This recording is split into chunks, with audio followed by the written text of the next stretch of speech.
Hey guys, this week's episode is brought to you in part by HighSpots.com. If you need anything in the world of wrestling, DVDs, action figures, wrestling gear, a wrestling ring, of course, on-demand wrestling available always at HighSpots.tv, and all the $5 wrestlings is available and much more at HighSpots.com. But now, enjoy the show. This is The Art of Wrestling with professional wrestler Colt Cabana. It's Colt Cabana. All right, how you guys doing? Come on in, sit down, put in the tweaked audio earbuds, because you're about to listen to The Art of Wrestling, a professional wrestling podcast, a life podcast, a personal journal, an entryway into the minds, the souls, the hearts, and the lives of the people involved in the world of professional wrestling. I'm your host. My name is Colt Cabana. I am a Chicago native. I'm an international traveler. I'm a personality, a podcaster, a performer.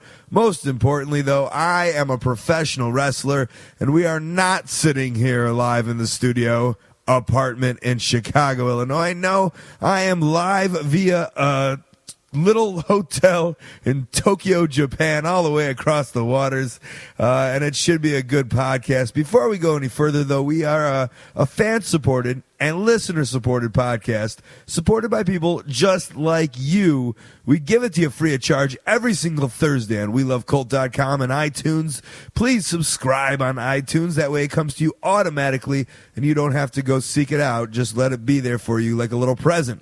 If you want to support, you can. If you have no money, I understand. No big deal. Go on over to iTunes and give a review, maybe 5 stars. Helps the algorithm, helps get some more listeners, more ears on the program. Also, tell a friend. Let people know what's going on over here. We're doing good stuff. Let people know all about the Art of Wrestling podcast. But if you do have a couple dollars and you do like the show and you want to support, go on over to coltmerch.com. That way you give the money and I give you something in return. I'm not asking for any handouts or freebies by any means.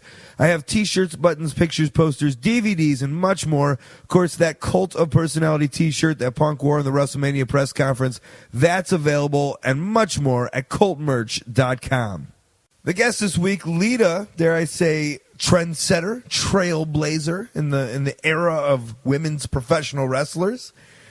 She has a real fun story. I think we have a really fun conversation. And I think, girls, if it wasn't for a girl like her, people like Karma or ODB really couldn't be successful. And obviously, Karma and Lita look completely different in probably every aspect of the game. But, Lita was one of those first people who said you don't have to be a Barbie doll to be a WWE diva in this era of wrestling. She had tattoos and she had a bit of an edge to her. No pun intended, although that was a decent pun, actually. That I think opened the doors for opportunities that made it realistic that you didn't have to look a certain way to be a woman's diva, which I know still to this day they're still trying to, change those doors. But, obviously, years ago, she did a great job in helping a lot of women, and I know that there's a lot of people who looked up to her, and she had all those little girl fans, and I think that was always cool. And it was probably a lot to handle for her, but I think she did a great job with it. And now she's moving on with her life post-wrestling. But I think we do a lot of talking about pre-wrestling here, and it's a fun conversation. A little spoiler, she's not in Tokyo with me. We're not hanging out in Japan. I did bank up a couple because I knew I was coming over here to Japan, and that's where I am in a hotel room right now. I'm on tour for Pro Wrestling Noah. The hotel room itself, you open the door, there's barely enough room for my bag, and then there's a bed that takes up the rest of the room and barely any walking distance. This will be my area. We'll be having shelter here. We are going to be traveling around, though. I'm Osaka, Sapporo, and hitting up some other towns. We're going to take our Noah's version of the Lex Express all around the country. But for now, I'm in the hotel. We haven't started the tour at all yet. As I do this, we haven't had any matches. Tonight, I'm going to have a big match with Eddie Edwards, who is in the hotel room next to me. I'm sure he's wondering, why are you yelling to yourself, Colt? Well, I'm doing a podcast, Eddie, if you can hear what I'm saying. But I'm excited for this tour, my second tour with Pro Wrestling Noah, and see where it goes. Again, last time I remember the idea of comedy and making people smile with a different language I know this time a lot's on the line. It's the Global Tag League. I've picked up Eddie as a tag partner, so maybe not as much shenanigans, a little more business. But either way, I'm excited to do wrestling in a different culture, a different country, and just a different way altogether. It was a wild ride here. I'm very tired. On Sunday, I became a two-time NWA World's Heavyweight Champion. And then I came over here to Noah, and I had the press conference. So I was very excited that I could say I did that right away. You know, I represent this title a little differently than a lot of people have before me, maybe in the past 10 years of the title, maybe since Steve Corino was wearing that and wrestling against Hashimoto. I can come over here and give it a lot of validation. I can do a lot of great things with it, and I'm excited for this run with the title. Hopefully a lot more successful than the one before. And I know I had a lot of supporters out there who weren't happy with how that turned out, but I think this is going to be a good one, and we're going to take this thing around the world. Song of the Week this week brought to you by our friends over at ChallengersComics.com, the best place to get comic books in Chicago, Illinois, and to do live podcasts after you're done with the Wrestling Road Diaries. But also a great comic book hangout. They have comic podcasts and all kinds of fun stuff. Go check them out, ChallengersComics.com. Fun little song this week by Lofast. It's called The Nature Boy. You can guess who it's all about. Enjoy it. We'll be back with Lita.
Promotional consideration paid for by the following. Hey guys, each week we bring you the Art of Wrestling podcast absolutely free of charge. And we're able to do that because of our supporters and sponsors. So please go on the internet, check these guys out. OneHourTees.com, custom t-shirts made to your liking in an hour, a week, whenever you need them. Are you a wrestler? Do you own a wrestling company? Do you own any company? Do you have any kind of vision that you want to put on a t-shirt? Do it with these guys. They're great. OneHourTees.com. SundayNightStew.com. Hollywood superstar Stu Stone is live and interactive on the internet every single Sunday night on his little show, SundayNightStew.com. MellowWebDesign.com. Fast, friendly, affordable website design. They'll do up your website nice and cheap. MellowWebDesign.com. And then tweakedaudio.com/Colt. Do you wear earbuds? I'm not saying you even have to. This is not even for me. If you need earbuds, you might as well get them from here, because if you're my listener, you get over 30% off and free shipping if you go to tweakedaudio.com/Colt. Hey guys, if you want to advertise on the Art of Wrestling podcast, you can. Do you believe it? Just send an email, coltwrestling@gmail.com. Subject, advertising.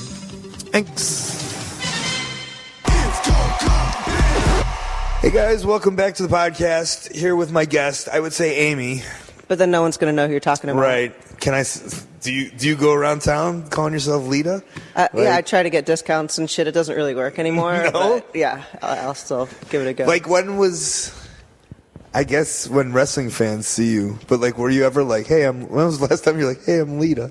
I did last time get recognized in the DMV, which was one of the, like, there's opportune spots to get recognized and inopportune spots, and I did get recognized in the DMV. And is that for better? No, it's better, because then I got, like, moved ahead in line, and, what were you at the DMV for? Just renewing my license. To renew it? Yeah. When I went, they I don't know. There was no line of any sort. There's no Cabana signs or anything like that. No, but they told me that I couldn't.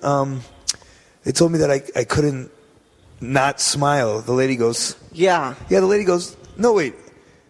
I tried to not smile. She's like, come on, smile. And so then I tried to do like an overly hilarious smile, and then it just turned out to be a really nice picture. I had that problem actually with my mugshot. I tried to smile. And Wait, you're what? I tried to make a ridiculous face, and then someone's here, and then they're like, no, you can't do that. Wait, what was your mugshot? Oh, by the way, yeah. Apparently, I didn't go to the DMV soon enough because I had a suspended license that I was unaware of. That was your mugshot? No, yeah. My mugshot was I got arrested because I got pulled over for speeding and apparently had a suspended license that I was never informed about. Right. And was this recent? This was like 6 months ago. Oh my God. Like 3 months ago. Was this on like news stuff or anything? Yes. Oh, I'm sorry. I didn't even know. Where were you? Yeah, I'm an idiot. You just told me you don't watch anything. Recording podcasts. Yeah. No, and it was the most like bullshit thing. Like I was driving, I got pulled over for speeding. I'm like, oh, whatever, that sucks. Like, can we hurry this up? Just give me my ticket. I'm with my freaking dog. And then they're like, we have to call animal control. And I was like, why? What's up? They're like, because your dog can't come with you to jail. And I was like, what are you talking about? And they're like, your license is suspended. I was like, no, it's not. Like, I was speeding. Can you just give me a ticket for that? But, and... Did you spend the night in the Slammer? Yeah, totally spent the night in the Slammer. And then Ken spent the night in the Slammer. And which is your dog. Yeah, and she didn't she couldn't get broken out till 10 a.m. I got out at like 5 a.m. Wait, hold on, what? And I couldn't smile in my mugshot. They had doggy slammers? So brutal. Where did the dog sit? I don't know. In the jail with you? They took her to animal control. Oh, that's, we're separated. That's what your name for jail is. Yeah. Animal. No, I'm hanging out with the drunk lady that was using the toilet paper roll as a pillow. Yes. Yes. Was it just you and her? Yeah. Well, no, it was just me, and I was like, this is this sucks. And then I was like, at least there's not other like people in here. And then like, spoke too soon. She was seasoned though. She went right in, grabbed that toilet paper roll, put it as a pillow, and laid down. Did you make friends with her? No, I'm like head at the ground. I didn't want to start any gang fights or anything down in the Slammer. Was there wasn't guys? They separate the girls and guys, I guess. Yeah, but I don't know this life. I'm intrigued. No, like, I had MVP really? on who spent 9 years in federal prison. We can relate. Maybe me and MVP are going to bro down and talk about our jail time. Yeah. No, it was like 5 hours, but it was 5 hours that would like make me really think about things that I've never thought about. Like, I'm not claustrophobic. That made me claustrophobic. Like, it's like it felt like a movie. What it felt like is when you would go to prisons like on a field trip in elementary school, how they scare you into like not resuspending your, like not being aware if your license is suspended. You were there for real life though. Yeah. But knowing you were going to get out. But at the same time, I was like, whoa, this is really scary. But at the same time, I was like, come on, this is like absolutely ridiculous. And then how close? And the cop, I will say this as we were finally driving away, because I'm like, no, like, can you please explain to me what's going on? He's like, I'm not going to tell you anything until we get to the station, ma'am. I'm like, I don't understand what's going on. Like, this has to be a mistake. And then we get in the car, and he's like, ran my license. He's like, I thought you looked familiar. I've done some security at indie wrestling shows before. What? I'm like, what? and like, I want to cut a promo on him, but I'm like, okay, I feel like it can't get any worse, but it could probably get worse. So I'm just going to be like, So that was a bad time to get recognized. That was. It didn't do you. It didn't do anything. I think you'd be like, don't you recognize this face? Like, can this face do something? Yes, yeah, anything. no, nothing. 8x10, nothing. Right? I was gonna say, is prison better or worse than Mexico? Oh, I love Mexico. Do you love Mexico? Love Mexico. I've been to a little bit of Mexico. Where have you been in Mexico? Monterrey. Monterrey's like Beverly Hills. Like the Monterey doesn't count though. We're in Mexico. Mexico right? City's like where like that's real Mexico. Is that where you were stationed? I was stationed in Mexico City. Where are you from originally? Well, I call Atlanta, Georgia my home because I went to high school and college there. So I mean, I've been there for quite a while. I was born in Fort Lauderdale and then moved up to Atlanta. Why'd you move to Atlanta? My dad got transferred at the time. So what was he doing? who knows? I mean, I don't, some sort of dad job that I probably went on career day with him at some point, and it was boring. And so just like a real life person? like a work job. And you don't talk to your father anymore? I do not talk to my father. Do you talk to your mother? Yeah, she lives only a couple miles from my house, and we hang out. Oh, that's nice. Yeah. So did she come with when you moved? Were they together when you moved? You're like, not to. I'm trying to figure out, but not. Are you going to start crying? Is there any issues? Yeah, I don't know. No. My parents were together until I was in high school, and so we moved up. I have a younger brother. We all moved up from Florida to Atlanta, and we had moved around a bunch, and that was the longest time I had spent in anywhere. It was Atlanta to go all through high school and then college, and stayed there a little bit after until I started my wrestling journey and moving around. Yeah. So you. I don't, was Mexico I haven't read your book, I'm sorry. No, that's okay. I can maybe find you a copy of Big Lots or something like that. which Luke Ells will then sell on his gimmick table. Was Mexico the first place that I started wrestling? Yeah. And that was only because of not really being aware that there was probably some crappy indie wrestling school 30 minutes from my house or something. You were just like, I want to be a wrestler. That's where wrestling is? Yeah. Well, I mean, that's where the wrestling was that I was attached to.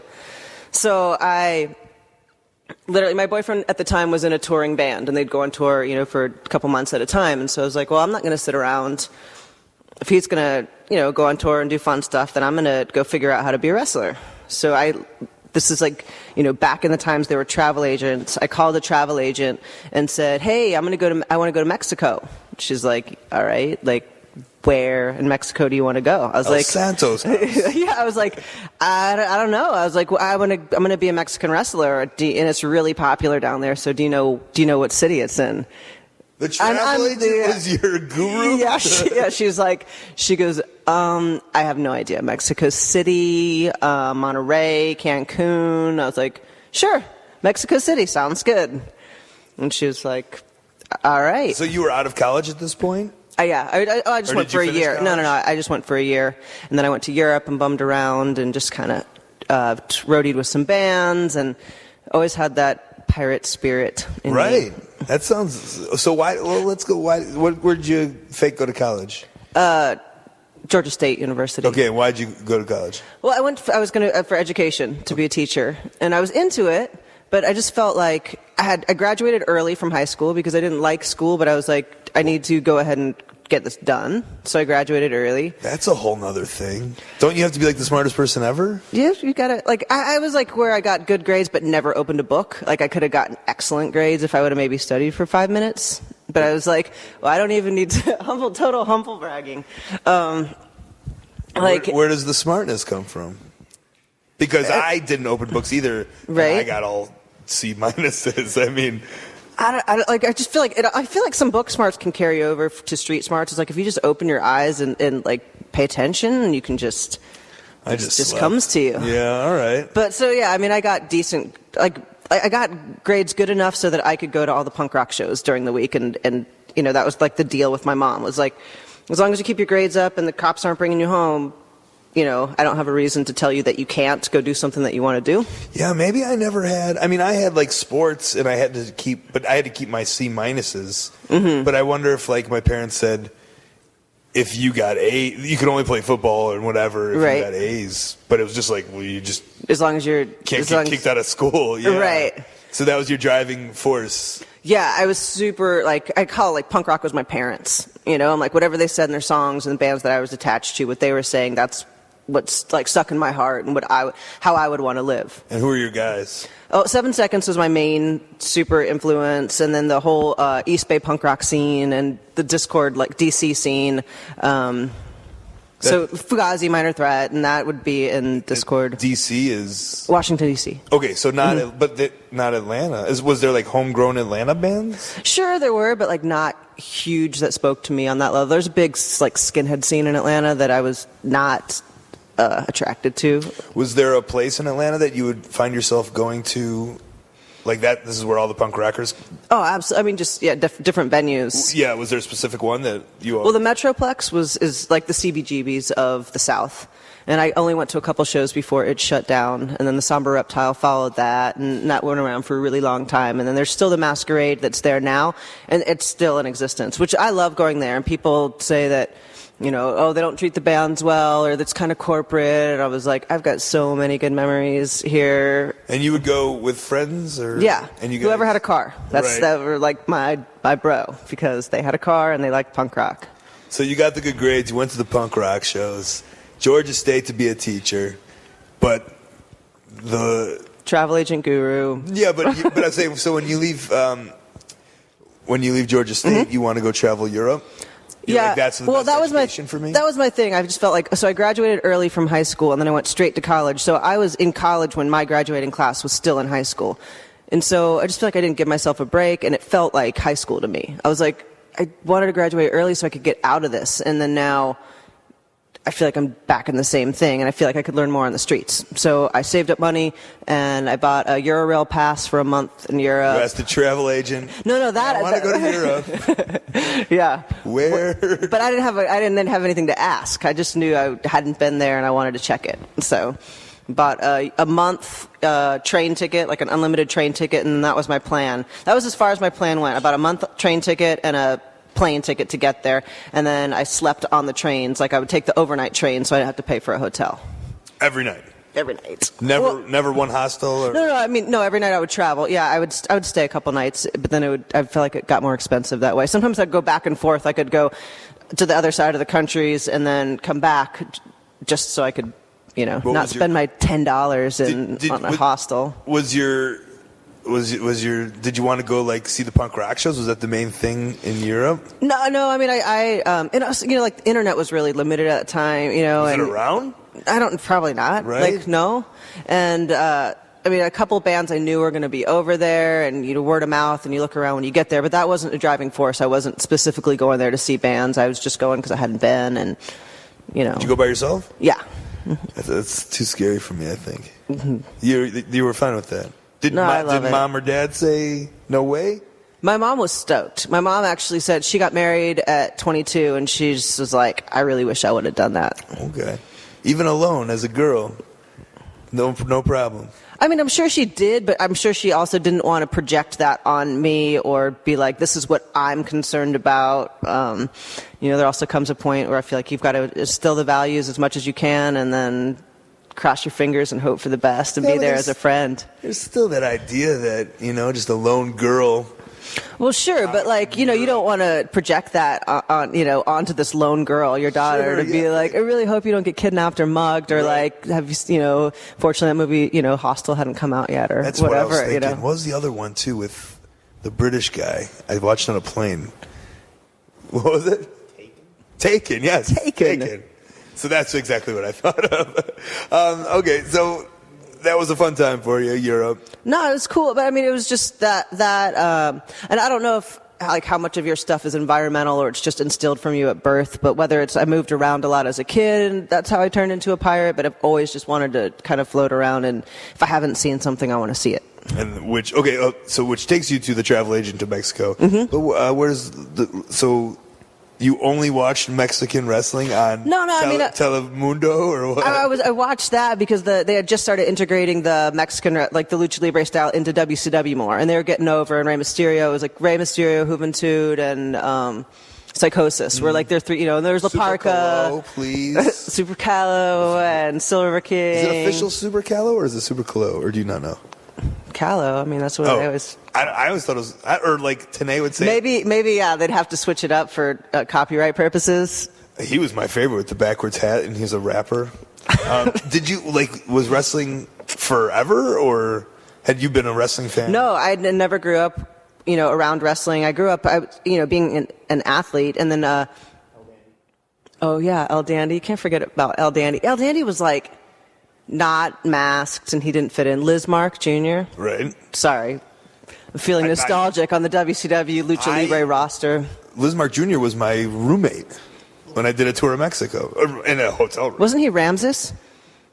No, that was Silver King. Yeah. So you got into you became a wrestling fan when the Mexican wrestling started integrating? Yes. And then, but when do you turn on the TV and be like, this is what I like now?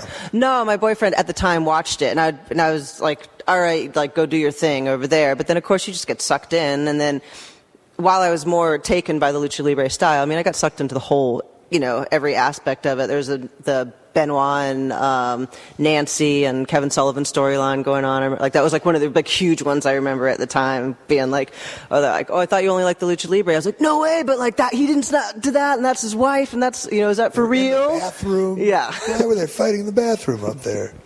No? All right. So you go, so boom, I want to go to Mexico. Yes. You get a travel agent, says go to Mexico City. You get the ticket. I do. And I got a go to a taxi stand and say, take me to wrestling?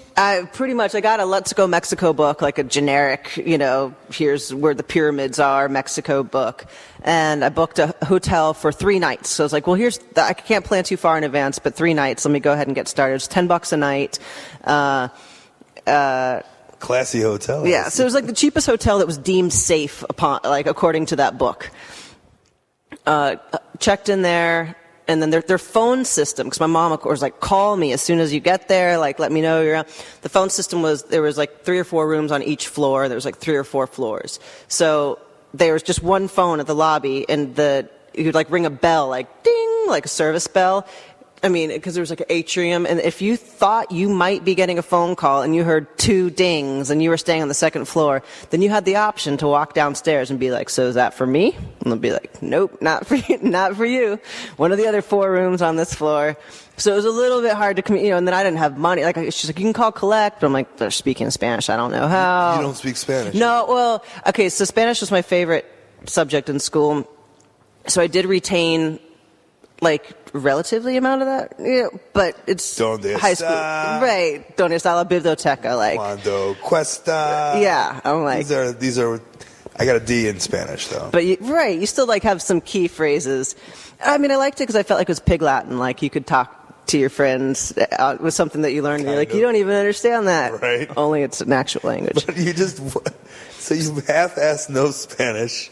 Yeah, I'm by myself, and also all I know is that it's huge down. It's bigger than football is in the States. Like, it's just, like, I figure, like, I'm gonna go there. There's just everyone's wearing masks. It's just like, I'm like, hey, you in the mask. Like, where do I go? So I check into my hotel, and I go down to the guy that's checking it, that owns the hotel. I'm like, all right, so here's the deal. I came here. I want to train to be a wrestler. Where do I go? And he's like, yeah, I'm from Spain. I don't know. I don't even know what you're talking about. And I'm explaining it to him, like, masks, it's tights, they're fighting. And he's like, yeah, I think I know what you're talking about, but yeah, I don't know. I don't know where that is.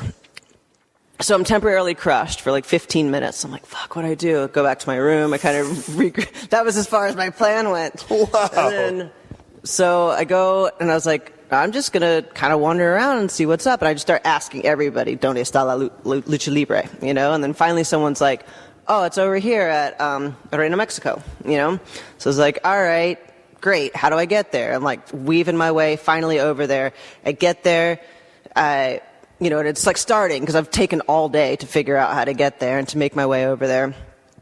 I get there, there's masks for sale outside and all other kinds of stuff. So I like run, and I'm like, I'm gonna get a front row ticket. I'm gonna pay like $12 for this ticket. Will see me and be like, oh, she's pretty. We're gonna train her to. No, I wasn't even. I just wanted to see the show. Like, that's what I would think if I was in your shoes. I'd be like, see, that thought I'm gonna wear my singlet and I'm gonna flex.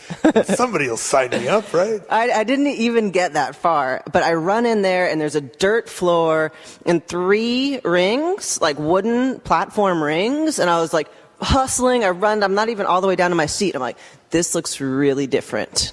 Like, I don't know if this is, maybe my Spanish was lacking, but this is not what I thought I was coming to watch. And then 2 seconds later, an elephant comes out, and I'm like, oh, fuck. Like, I'm at the circus. And so I'm like, I thought this was Lucha Libre. Like, I just bought this ticket. What's going on? And they're like, oh, yeah, it is. But 2 weeks out of the year, the circus is here. It's at Coliseo right now, and it's at Coliseo the other day. So it's like Coliseo? El Coliseo, like Arena Coliseo. It's the B arena. Okay. A little small arena. It looks like the Judas Priest video with the cage, like, all the way around up. And You're like, nope, no knowledge of that. The thong song, I know that one. Cisco action. Yes. All right, so that was a bust. I have to regroup. I go to the next event at the Coliseo. Takes all day to get there. It's in a real sketchy part of town, but I finally get there, and I bought a front row ticket again. I get sat next to this woman that is 30, hasn't missed a Lucha Libre event in 35 years. She's like 60 years old. So awesome. And I'm like fucking so stoked. There's, an arena full of working class drunk Mexicans, this 60-year-old lady that I'm sitting next to, and a white chick in a sundress. And I'm like, this is awesome. And so she's like, wow, what are you doing here? We're talking. English? No. I figure I learned really quickly, picked it up, especially knowing how to structure sentences and then having to work for my every vocabulary. How do I say this? How do you say that? So we're talking. Of course, I know words and terms relative to Lucha Libre, too. Sure. So she's telling me about Rudo. Yeah, technicals. So she's asking me this, or telling me all this stuff, and then and I'm super into it. And then the guys from the arena come up, and they're like, "What are you doing here?" And they're like, "Hey, pretty girl in a dress. Let's see if we'll hook her. We're gonna see what's going on." Which I was like, I'm like, nothing could be better right now, because this lady is telling me the ins and outs of all the angles right now. And they're like, "No, really, what are you doing here?" And I was like, I want to be a wrestler. And they're like, that's great. Anyways, if you need anything while you're here, let me know. And I was like, nah, I'm awesome. I'm next to Guille. She's telling me everything I need to know. You remember her name? Oh, yeah. I had her phone number. I have it on a piece of paper. Chris Jericho and I were talking about this woman. He knows her from his time down there. He's like, oh, yeah. He's like, that chick, Guille. He knows her name, too, from her never missing a Lucha Libre event. I love famous pro wrestling fans. Yeah. Always when there's big crowd shots of Arena Max or stuff, I always look for her to see if she is there. And I think about calling her. I know where that scrap of paper is, too. She probably lives in the same house, So that's a home number. It's not like she went out and grabbed a cell phone. No, I don't think so. Yeah. So you and Guille... She goes, yeah, and I'd sit next to her. So they go, if you need anything, let me know. I was like, nah, I'm good. And I was like, oh, wait. I was like, by the way, can you just tell me how to walk to the subway? Because I spent all my money on a front row ticket. I only have enough for the subway. They're like, you can't take the subway back. It's late, it's sketchy, there's no way. No, my mom said that it'd be cool if I did. I was like, no, it's fine. I take it to judo practice. That was what I did also when I was down there. I found a judo club down there, and I was already taking judo, so I would do that 3 days a week, which took I had to take 2 chicken buses and 3 different subways to get there. Before the internet and Google Maps and anything, right? Right. Well, there was a Cuban dude on my judo team in Virginia, and then he was like, I know this guy in Mexico, I'm going to find this club, and then I had an address, and How long in Mexico, till you got, friends almost? Or did you, have friends? I mean, you have, Does that make sense? There's friends with, the judo sensei dude, and then this guy that said he would help me, find the directions to the subway, which he was like, you can't take the subway at night. He said, look, if you're in town and you really you want to come to the matches, I'll come pick you up for the matches. So it was 4 days a week I went to the lucha matches, and 3 days a week I went to judo training. So you were taking in all this lucha. Yeah. Well, then who trains you? So that time all I did was just train judo and would go to the matches and kept asking people, I want to train. They're like, yeah, we got a Corona beer spot open if you want to be a beer chick. That was actually, it was Paco Alonso, and he was like, if you want to be one of our ring girls or beer car girls. I was like, no, I want to wrestle. And so finally, after 6 weeks, I was leaving. It was the week before I left. They're like, all right, we can tell you're serious. You haven't missed a show. You're constantly early. You always stay, and then they said, so they let me be. There was the big angle going on then was Rayo de Jalisco Jr. and El Steel, who's Val Venus, and they were having a mask versus mask match, and it was because Val was going to leave to go be Val and start that thing there. And so they let me be in some of the vignettes as just a scared girl, Rayo busted in the room and for the match. You probably school me on knowledge of Mexican obscure wrestlers. Mexican wrestling. I know nothing about it. Latin Lover and heavy metal, yeah. Heavy metal, yeah. But I mean, so how long were you? So that was with CMLL, and and there's AAA. I do know as that. well, Yes, right? yes. Yeah, I wasn't like that wasn't schooling. Obviously, No, like right, that's right. the two promotions. But I did sit here and tell you I was ignorant to. So that was CMLL is what was right in Mexico City where I was watching everything, and that was 6 weeks that first trip, and then they were like, all right, if you come back, we'll set you up with training, and then that's when so I was out of money and I'd already had my plane ticket to go home, so I went back and just started saving up money again. Doing what? I was a stripper at the time. Oh, all right. No, I actually I did that and saved up money just to go to Europe. And then stopped, so I was like, okay, I have enough money for Europe. Stopped. Worked at dog kennels and animal shelters and stuff. And then I needed to get money again, so then I did that, saved up money for the plane ticket for Mexico, then stopped, would work back at the animal shelters and kennels. So saved up money again, and then went back and... Did you hate stripping? I was the worst, the absolute worst.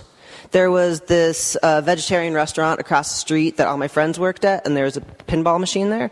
And so we'd do 15-minute sets, and I'd have my hoodie and jeans next to the stage, and I'd do my 15 minutes. I'd throw on my hoodie and my jeans and walk across the street and play pinball for and you're supposed to hustle and talk to people and act like you give a shit about them or and then I would. I've been to my fair share. Yeah, so this is what we do there. Right. You put on a smile and then, but I was like, no, that's impossible, So I would go and I would play pinball for, 35 of those minutes, and then run back across the street and be like, do my thing and get money, and then use it to do what I wanted to do with my time.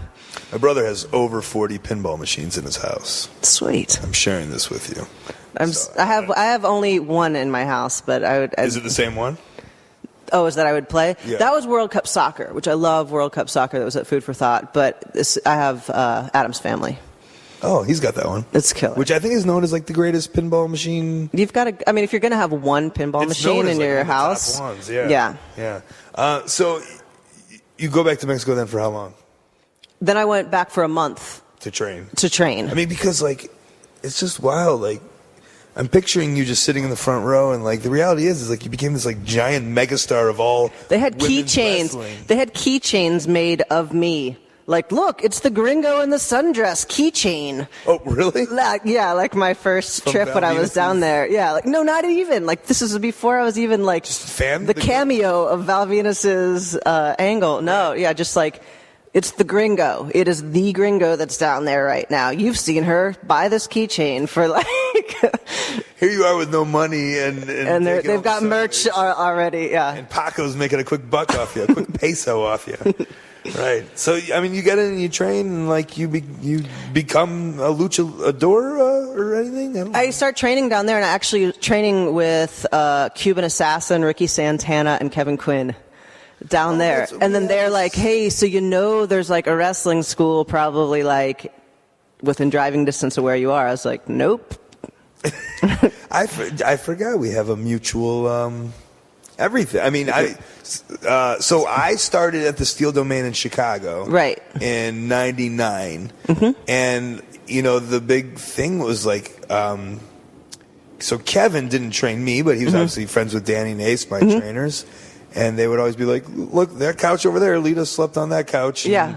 And so after I trained down there, and then they were there was a NWA anniversary show up in Cherry Hill, and then they're so I was just basically from there once I remember watching those VHS tapes in the Steel Domain. Mm-hmm. I mean, they had them showing. Oh, yeah.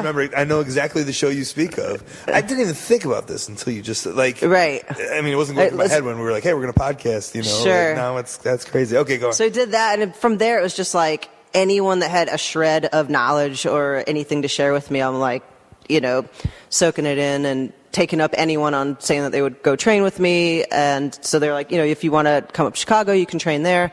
So yeah, I slept in the Steel Domain for a week, and then I would... Would you go to the Dairy Queen across the street? No, there's a burrito joint across the street that I would eat at. There was a Dairy Queen, though, no? And the 7-Eleven was to the right? I don't know, I was probably carb loading on that.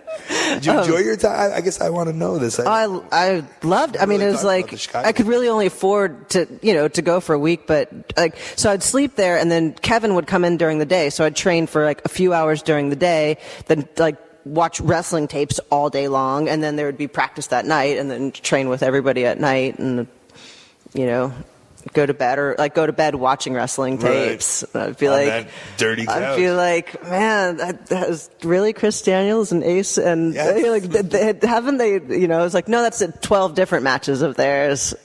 The same ongoing feud. Yeah, and those same VHSs were probably right there when I was training. That's funny. Because I was 99 as well. Was it? Mm-hmm. 199. I started in April, so that must have been. I don't remember a month. Sorry. Well, wait, no, it had to have been 90. Was it winter?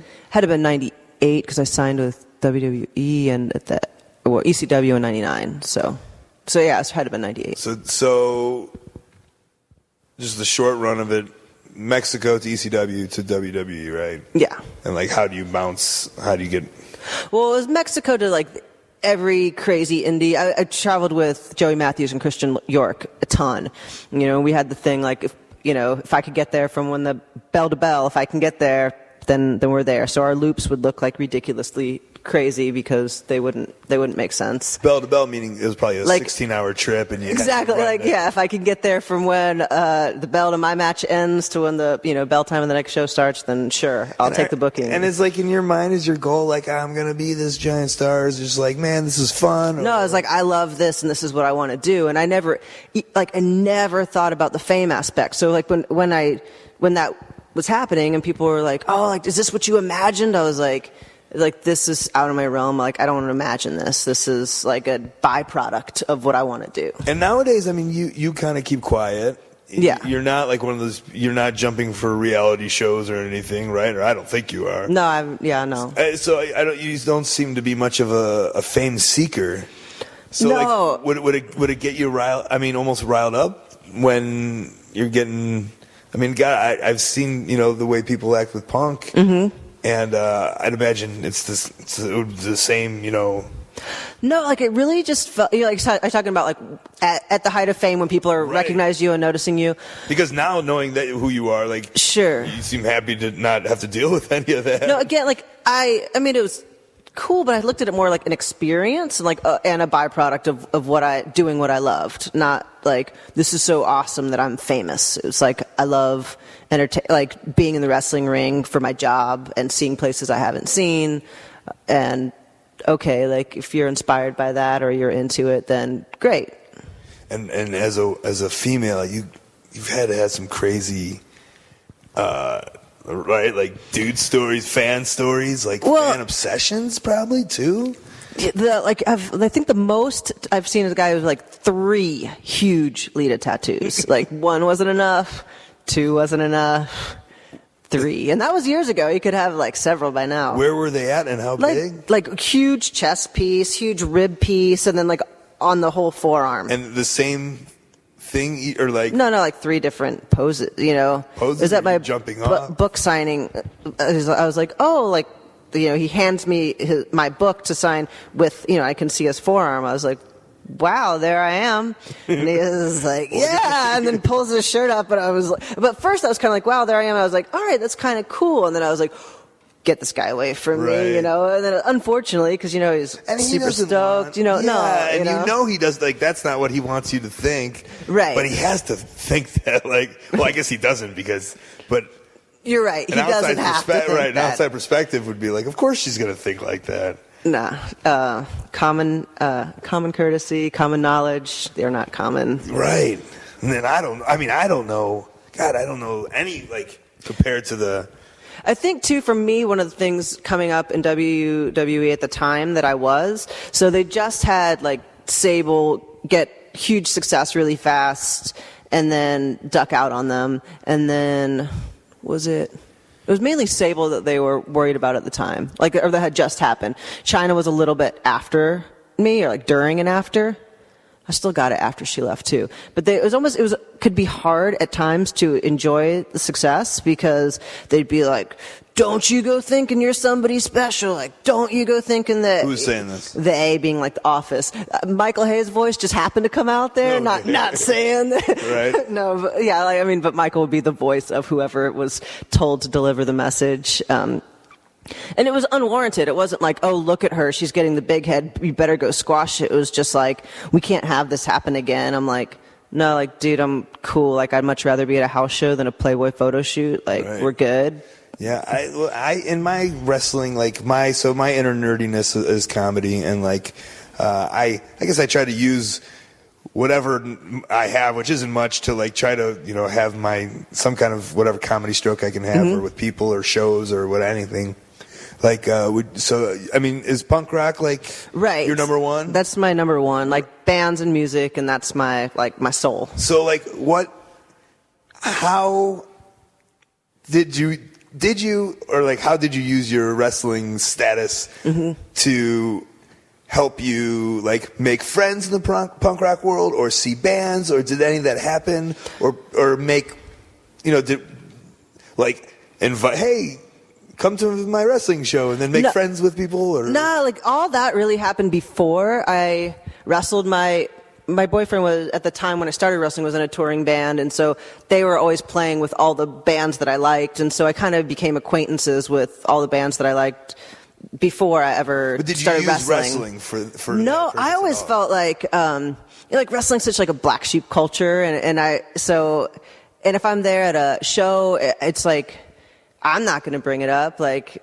I remember I was at a show. I was like at a tiny basement show, and I saw a friend from high school there, and he was like, oh, well, if it isn't Amy Dumbass, what are you doing here? Like, feeling the need to be like really like talk down to me. And I'm like, oh, Gavin, what's up? Like I thought, and he was like, kind of like, who do you think you are? And I'm like, I don't think I'm anyone. I'm at this shitty basement punk rock show. Like, I happen to hold a fake phony title last night on my shoulder, but I wanted to see this band play. But you're the one that's coming to me that like, I think that I deserve special attention, but I just paid $6 to get in here and like watch a show, Yeah. So no, like I haven't really crossed that over, and I kind of shot myself in the foot for sure when I went off and did my own thing with the band, because I wanted to keep it so absolutely separate. Like, if I even found out someone was a wrestling fan, like of a promoter or something, I'd be like, fuck them, they just want to see Lita, fuck that, like I don't want to be there. And it's like, it's a hard line. But I wanted to make my name for myself, and it's like,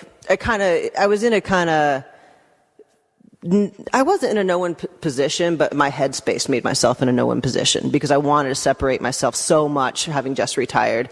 Did you retire? Did you give a reason for retirement?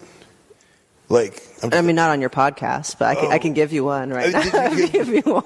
Did you give one like officially to anyone, or like? No, and people like to make up really crazy things about it. I felt it was time to renew my contract. They had started like doing negotiations, and I was like, you know what? How about this? I'm going to figure out if I want to be here or not, because I'm not, for my ego, going to negotiate this contract, because, we both know that I'm not going to accept this. Like, of course, they just throw you out. Okay, we'd like to renew for the same. You're like, okay. I was like, before I stroke my ego and try to see how high I can get my contract negotiation before I'm like, yeah, never mind, I don't want to do that anyways. I was like, let me just figure out if I want to do it, and then if I do, we can talk and we can figure out what works for both of us. But if I don't want to waste your time or my time like over the business aspect of things. So give me some house shows off, I'll just still do TV, and I'm going to figure out where my head is. And I just kind of felt like I did not get into wrestling for a paycheck, and because I had kind of gone as far as I could go as being a woman in the business, it had become a paycheck. Like, it was fairly easy for me just to go out there and do my thing and not really feel stimulated from it, which isn't a horrible thing, and you go in waves, in any career, if you're feeling stimulated or not, or into it or not. But having felt like I'd done everything I could possibly do as a female in the business, and the schedule and the career taking up so much of your time, that it wasn't like, well, I'll still do this and collect a paycheck while pursuing this or while doing this. It's like, there's no while doing anything other than your laundry or paying your bills. So I was like, if I want to do if I want a next chapter, then I need it to be without wrestling, just for like the sake of the fact that there's only 24 hours in a day, not from like being bitter that they made me a heel, which like that's like a rumor, you know, or saying that like, oh, like she didn't like being called a whore, or like the Matt and Adam thing, which happened like years at that point before by the time I retired, or people have said like my injuries, which I hadn't even had injuries in a few years, you know, so like it wasn't my body, it wasn't my head, it was just like, all right, I kind of felt like I've done everything there's to do right now. And was like music pulling you, or was it more just... No, it was like I was in bands before I wrestled, and it was just one of those things that I was like, I don't want to ask myself, like, well, what if I would have, you know? And so it's like, all right, it's like I played around with it for a little bit, and I saw that through, and that's cool. So that's... Yeah, I mean, I'm doing actually right now some guest vocals on a friend's project, and I'm like, don't rule it out, but it's not something that, like, I put my heart into all of that. I put tons of money into that project. I, you know, again, put everything into it, and so it's like, all right, I saw what happened there, and then that's that. And so, and actually this past couple years I've spent a bunch of time in Nicaragua, and that's been like kind of my most recent side adventure. Just being a Nicaraguan? I like to call myself a Mexican poser or a Latin poser. Like that I was born as a Latin. Not that Nicaragua is in Mexico or anything. Oh, to me it's, I don't know. Right, it's the same, yeah, right? Yeah. No. So you're down there on your own again? Yeah, down there on my own. I bought and built a house down there on the Pacific coast. So right on the beach, there's good surf. And are you a surfer? I mean, nobody can really call me on that. The term that I like surfing, and okay. I'm not like, I think I would call myself a surfer. I would think I have to be decent. Like maybe we can revisit this, and I can be like, hell yeah, I'm a surfer. Like right now, I can be like, I like to surf. But it's something you own a board. Well, I just rent them and borrow them down there. Yeah, go out there. Yeah, and paddle out and catch waves and. Yeah. What's your life in Nicaragua when you're in Nicaragua? I ride my mountain bike around. I have a machete on my hip. Is that real? Yeah, that's real. To do what? I tell all the locals, they ask me, why is that machete on your hip? And I say, in case I need to carve my initials on your stomach. Wow. So, my dog comes with me, we hang out. There's a lot of volunteer stuff going on there too. Like, so when I'm not surfing or riding my bike around. If anyone needs a quick machete job, you volunteer your services to. Yeah. I'd probably bet I'd lose a knife fight with a Nicaraguan, considering they're like born knowing how to whip those things around. But it's just, I'm gonna guess, I would hope that they'd maybe pick like the next drunk gringo with a big backpack with a laptop in it, as opposed to me with if movies have taught me anything. Yeah. Oh, so I mean that's so cool. But there's a lot of like philanthropic efforts going on down there, and it's pretty cool. The past few years, I've helped organize a music festival down there called the Batalla Fest, and all the money goes to this Los Pepitos Fund, which is the only special needs school down in Nicaragua. And there's like all kinds of stuff. Have they taken you in as like a native?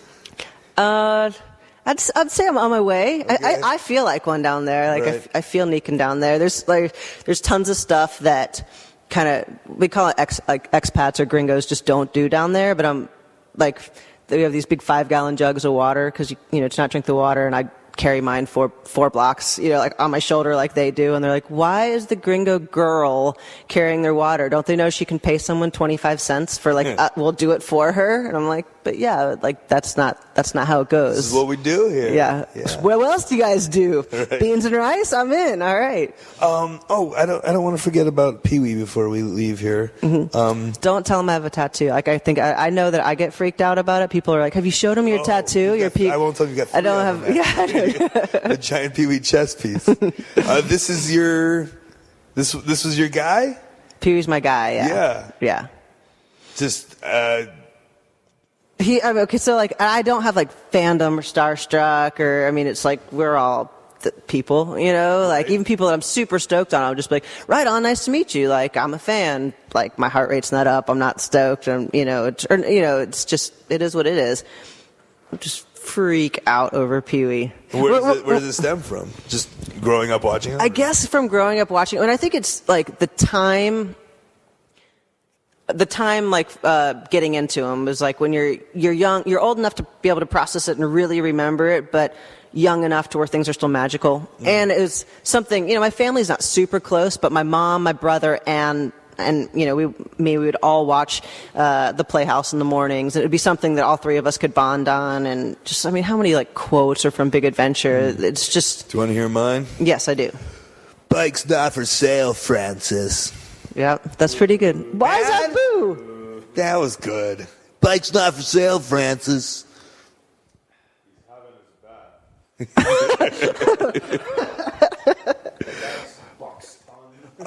Well, can I say Mint this? or fruit? Can I say this? My hero.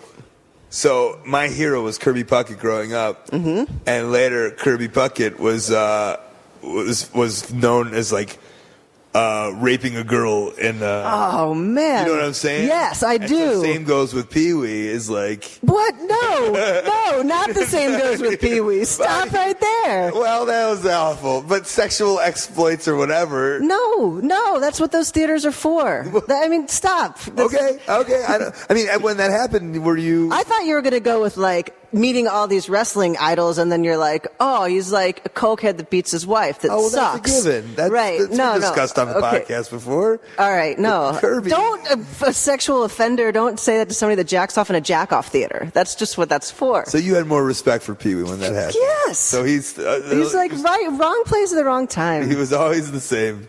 Always the same for you. Always the man. I remember a friend dressed up as Pee Wee for Halloween one year, and I was like running over to my friend. I'm like, "Oh, Dylan, that is so awesome!" And he had a popcorn box stuck to his crotch. And I'm like, "Fuck you! Don't do that to Pee Wee, man. It was just a mistake." Like I'm all super defensive over it. Just a mistake.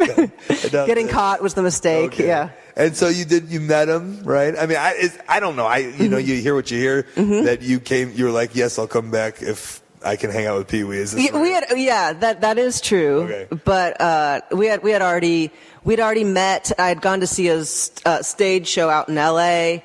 and I freaked out. It was like I met him. He was like we corresponded email a ton, and I could play it kind of cool. We talked on the phone a few times. It was all right. He's like, well, come say hello.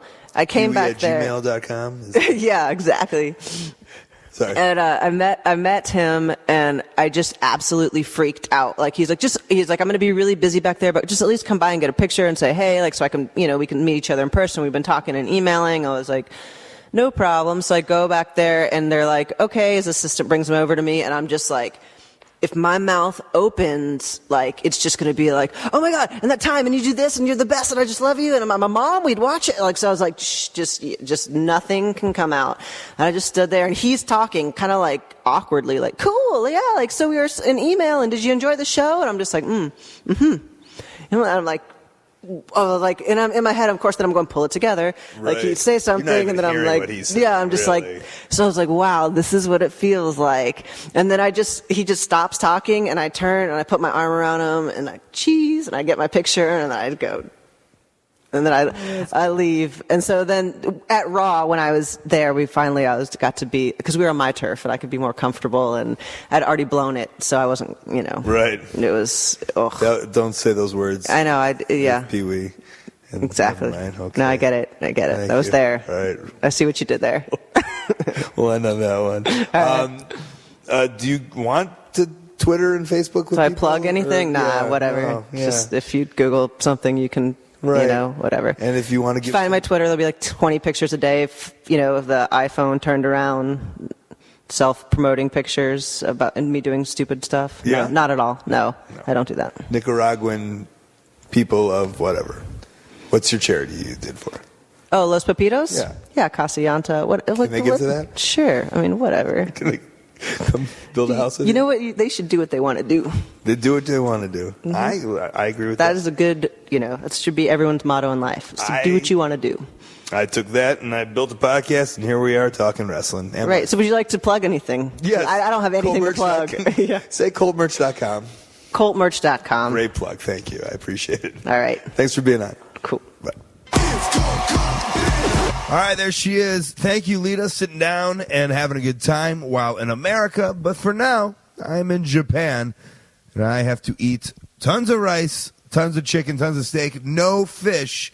It's a sucker's game hating seafood while being in Japan, but I'm going to try to do it. All right, before we get out of here, though, let's get some quick plugs and upcoming events. All right, the best way you can support ColtMerch.com. Go on over there and grab that new Cult of Personality t-shirt, plus a lot more. ColtMerch.com to support the podcast. My Twitter, @Colt Cabana. See who the next guest on the Art of Wrestling is going to be. See what I have to say about professional wrestling, just in general, @Colt Cabana. I have an email, ColtWrestling@gmail.com. If you're a promoter, you want to put me on your upcoming show, convention, or whatnot, I'll probably do it. Just send an email over to ColtWrestling@gmail.com. I do get a P.O. box. I love getting snail mail. The address is on the front of WeLoveColt.com. I do a web series, and I did say doo-doo. CreativeHasNothingForYou.com. Myself and Marty DeRosa. We make fun of wrestling. It takes a minute. It's very fun. Please go over and watch and support. I have a Facebook /AOW podcast. Like it. We'll talk about the podcast each week. Some upcoming events. I am going to be in Japan for the rest of the month. My last show will be April 29th. For all the information, go to noah-usa.cc and keep up with my travels. Friday, May 4th, Rahway, New Jersey, ProWrestlingSyndicate.com. Saturday, May 5th, Chicago, Illinois, LuchaVavoom.com. Go see Matt Classic. Friday, May 11th, my favorite place in Cleveland, Ohio, AIWrestling.com. Saturday, May 12th, Markham, Illinois, VWAAWrestling.com. Friday, May 18th, Utica, New York, 2CWWrestling.com. Saturday, May 19th, Easton, Pennsylvania, and Sunday, May 20th, Manhattan, New York, respectively, ChikaraPro.com. Friday, May 26th, Farmington, New Mexico. Come see Officer Colt for InsaneClownPosse.com. And then Saturday, June 2nd, Philadelphia, Pennsylvania, iPay-per-view, and the world, ChikaraPro.com. That's it, guys. I'm it. I'm done. I'm going to go eat some rice and some steak. Arigato gozaimasu. Hi. This has been The Art of Wrestling. For Colt Cabana, I'm Colt Cabana. Thanks.